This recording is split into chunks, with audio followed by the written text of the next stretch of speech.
मेरी बात पत्थर की लकीर है। परीक्षा के लिए कमर कस लो। तो ये क्या कह रहे हैं, पत्थर की लकीर या कमर कस लो, ये एक तरीके का क्या है बेटा, मुहावरा है, जिसके बारे में हम आगे बढ़ेंगे। ऊपर के वाक्यों में रंगीन लिखे गए शब्दों के विशेष अर्थ हैं। जैसे पत्थर की लकीर मतलब पक्की बात, कमर कसना मतलब डटकर तैयारी करना। तो ऐसे वाक्यांश जिनका सामान्य से हटकर कोई विशेष अर्थ होता है उन्हें हम क्या कहते हैं बेटा, मुहावरे कहते हैं। ऐसे काव्यांश जिनका सामान्य से हटकर कोई विशेष अर्थ होता है उन्हें हम मुहावरे कहते हैं। नीचे कुछ मुहावरे हैं, अर्थ एवं उनका प्रयोग से दिए जा रहे हैं, इन्हें पढ़कर याद कीजिए। जब आप इन मुहावरों को पढ़ेंगे तो आपको पता चलेगा कि इनका किस तरीके से विशेष अर्थ होता है और किस तरीके से इनका उपयोग किया जाता है। जैसे उल्लू बनाना, तो इसका विशेष अर्थ है मूर्ख बनाना, और हम इसे सेंटेंस में कैसे यूज करेंगे बेटा, सौरभ सबको झूठ बोलकर उल्लू बनाना चाहता है। उल्लू बनाना चाहता है मतलब मूर्ख बनाना चाहता है। आंखों का तारा मतलब बहुत प्यारा होना।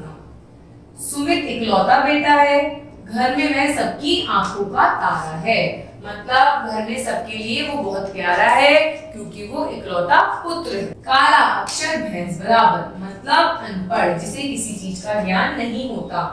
गांव की ताई जरूरी खबर नहीं पढ़ पाई क्योंकि उनके लिए तो काला अक्षर भैंस बराबर है। गांव की ताई खबर को क्यों नहीं पढ़ पाई, क्योंकि वह अनपढ़ है, उन्हें पढ़ना नहीं आता है। तो ये वाले काव्यांश का अर्थ क्या हो गया, अनपढ़। चंपत होना मतलब भाग जाना। लुटेरा पर्स छीनकर चंपत हो गया, मतलब वो क्या करा, इनका पर्स लेकर ये क्या हो गया, भाग गया। तो हम इसे अलग मुहावरे के तौर पे कहेंगे कि ये चंपत हो गया, मतलब क्या होगा कि भाग गया। रंग बदलना मतलब चाल बदलना, अपने जो हम काम करते हैं उसका अपना व्यवहार बदल देना। वोट मिल जाने के बाद अक्सर नेता रंग बदल देते हैं, मतलब जो वादे नेता लोग करते हैं वोट मिलने के लिए कि हम ये तरक्की करेंगे, हम ये करेंगे, जैसे उन्हें वोट मिल जाता है तो वो क्या करते हैं, वो कुछ भी नहीं करते, कुछ भी काम नहीं करते, अपनी वादों से मुकर जाते हैं। हाथ साफ करना मतलब चुराना। सावधान रहें, स्टेशन पर हाथ साफ करने वाले भी घूमते हैं। हाथ साफ करने का मतलब ये होता है कि आपने हैंड वॉश कर लिए। हाथ साफ करने का मुहावरे का अर्थ होता है चुराना, किसी चीज को चुरा लेना। तो उससे कहा गया है कि सावधान रहें, जब भी आप स्टेशन पर रहते हैं तो आपको जो हाथ साफ करते हैं मतलब जो चीजों को चुराते हैं उनसे सावधान रहना है।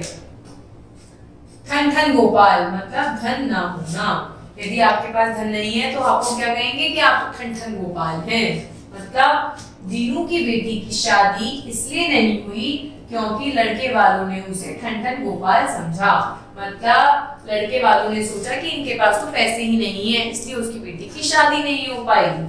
बाल बाल बचना मतलब कठिनाई से बचना।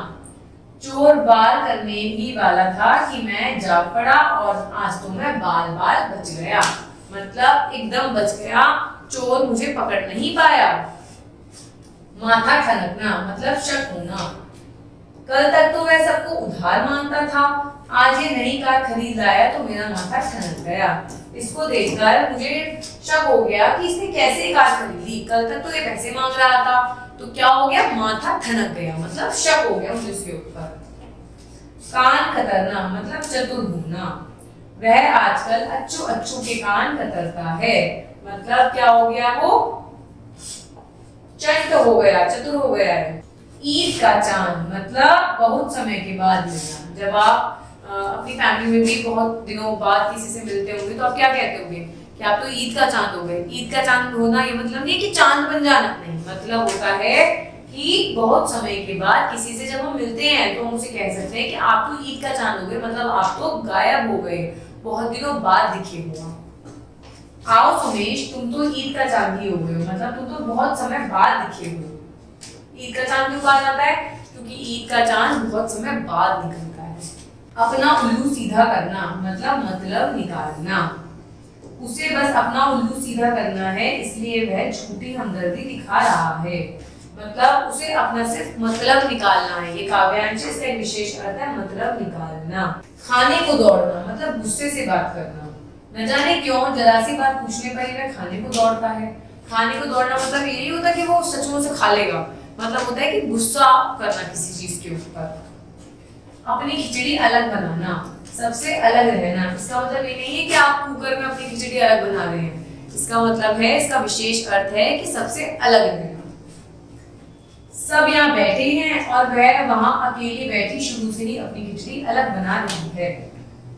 जैसे कि ये कह रही है कि हम सब तो यहाँ बैठ के बात कर रहे हैं और ये अपनी खिचड़ी अलग बना रही है, मतलब ये सबसे अलग बैठी है।